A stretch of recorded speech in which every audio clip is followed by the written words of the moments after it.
আমি এখন যেটাই বলি হয়তো অনেক বেশি শোনাবে, তারপরও এটা আমার জন্য, আমার পরিবার, আমার সন্তানের জন্য অনেক বড় পাওয়া। আমি যখন শুনেছি প্রধানমন্ত্রী আমার বাসার পাশে যশোর ইনস্টিটিউটে আসছেন, আমি কি জানি মনে করে হাতে ফুলটা নিয়ে আমার বেবিকে নিয়ে নিচে নামলাম, যদি এক পলক ওনাকে দেখতে পারি, বাংলাদেশের প্রধানমন্ত্রী বলে কথা।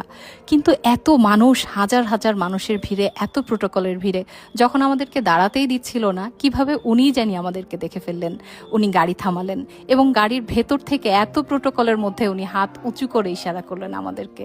আমরা দৌড়ে গেলাম, সবাই আমাদেরকে বাধা দিচ্ছিল, এত প্রোটোকল, তার মধ্যে থেকে উনি জোর করে বারবার বলছেন ওদেরকে সামনে আসতে দাও। আমরা জানি, শুনেছি উনি শিশুদের প্রতি অনেক স্নেহশীল, অনেক ভালোবাসেন, কিন্তু সত্যি এত বেশি ভালোবাসেন, এতটা স্নেহশীল যেন নিজের চোখকেই বিশ্বাস করতে পারছিলাম না। ওনার সব দিকে এতটাই সতর্ক খেয়াল, উনি যখন কোলে নিতে যাবেন পাশ থেকে জোরে স্লোগান দিচ্ছিল, উনি তখন বললেন থাক বেবি, আরও ভয় পেয়ে যাবে। উনি সত্যিই অনেক স্নেহশীল, আমি বোঝাতে পারছি না হয়তো। প্রিয় প্রধানমন্ত্রী, আপনি দীর্ঘায়ু হন, এইভাবে মানুষের মাঝে মিশে আমাদের মানুষ হয়ে থাকুন।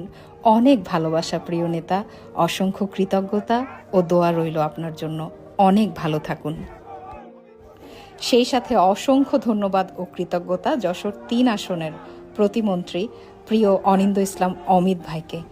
উনি না থাকলে নিশ্চয়ই প্রধানমন্ত্রী আমাদের যশোরে আসতেন না। এবং অমিত ভাই নিজেও কতটা স্নেহশীল ও বন্ধুসুলভ এবং মানবিক